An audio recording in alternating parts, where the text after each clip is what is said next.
The Princess Society, so I've been told, was very different in the early days.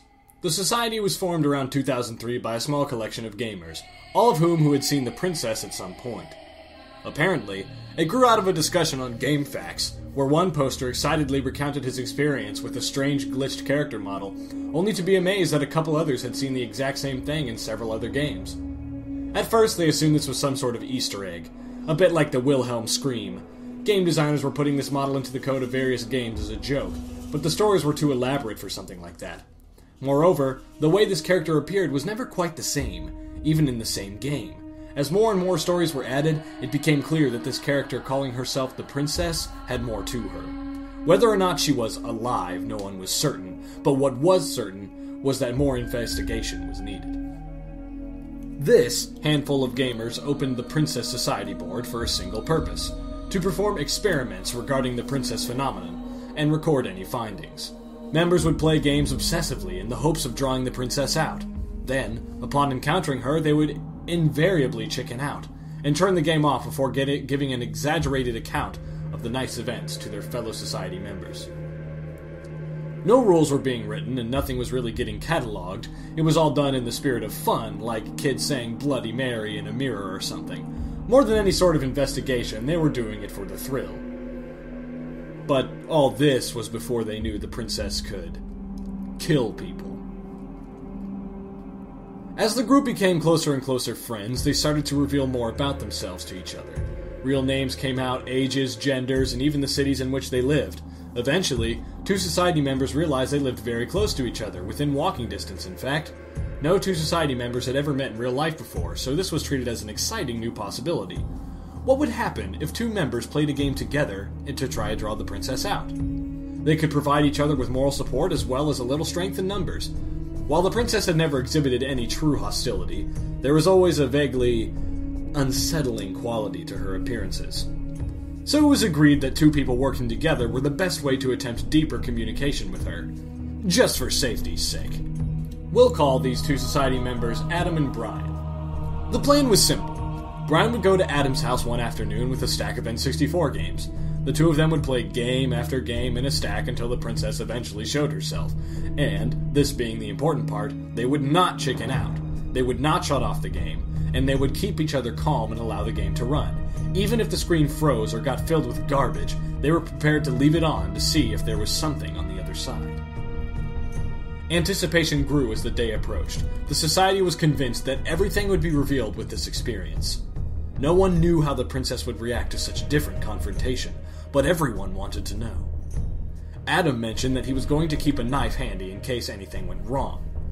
Brian was bringing a tape recorder in case the princess had any sort of message. Neither of them owned a video camera, and cameras in general weren't quite as ubiquitous as they are today. It's debatable how much a camera would have helped anyway. The day finally arrived. With much fanfare on the society message board, a good luck team banner went up to the board's main index. There was a pool going on whether or not the team would get any useful information or if they'd just wuss out immediately and shut off the game. Wuss out was in the lead by a good margin. Adam and Brian had both agreed that they would check in around 6 p.m. whether or not they'd found anything. So society members all made sure to log in at 6 p.m. for the news. It was like New Year's, with everyone counting down. 5, 4, 3, 2, 1... 6 p.m. Nothing. There were two theories. Either something had gone wrong, or Adam and Brian had established contact with the princess and couldn't get away to write anything yet. At the very least, the wuss-out predictions were looking less and less likely. Something was clearly going on. Excitement just got greater as the society members considered the possibilities of this delay. 7 p.m. Nothing. A few people were starting to get worried at this point. Could an encounter with the princess really tie a person up for this long? People were starting to swing more towards the possibility that something bad might have happened, though no one could think of what. There was speculation that she got them. But what did that even mean? Up until this point, she'd just been an off-looking model in a video game. It was ridiculous. 8 p.m. Nothing.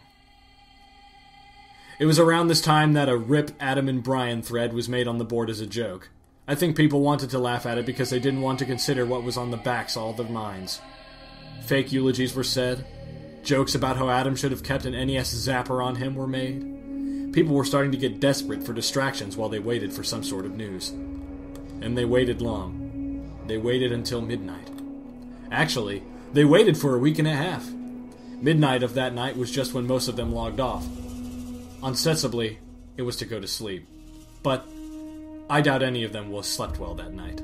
For a week and a half, neither Adam nor Brian logged in. Admins watched their accounts day and night for any sign of activity. People sent worried emails to the both of them and tried to contact them on AIM. It was like they had just disappeared. Well, at least from the internet, anyway. After a week and a half, Brian finally logged in. Users saw he was logged in before he even posted anything, opening a thread called Brian and demanding he tell them what had happened. Brian only made one post. Adam is dead. The princess is evil. If you see her, turn off the game. And he logged off. The forums exploded, as one might expect. Was this some kind of prank? Why wouldn't he say what had happened? How did Adam die? Where had Brian been? Did they learn anything about the princess? Brian would return to the forums to answer these questions 6 months later. 6 months may seem like a long time, but he had good reason. He had only just been cleared of charges for Adam's murder.